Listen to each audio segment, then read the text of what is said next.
रात खटला से बढ़ता बाथा। एहो अरे राजा गर्मी में हमार गरम भइल माथा, दिन रात खटला से बढ़ता बाथा। जब से ले आवला न हमके घुमावला, चलो न घुमावा एक बार राजा हमारा के सोनभद्र बाजार, राजा हमारा के चौपना बाजार, राजा हमारा के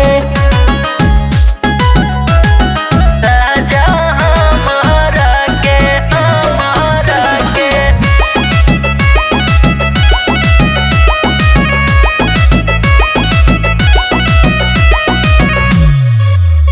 और चाट छोला चाउमीन ठंडा पिया द, मन बड़ी करता अंडा खिया द।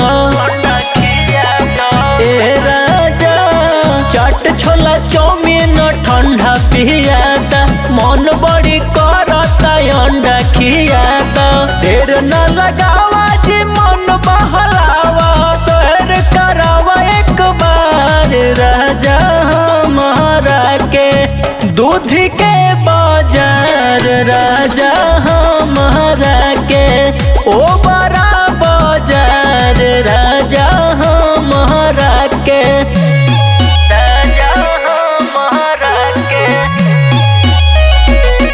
मधुपुर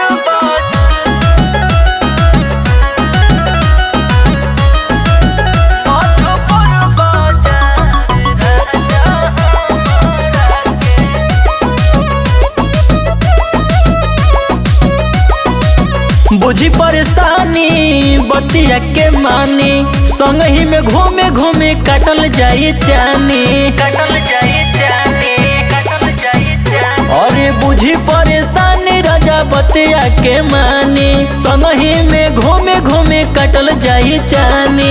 सूर्या सजनवा करना बहनवा, चलन दिखा दा एक बार राजा हमारा के घोर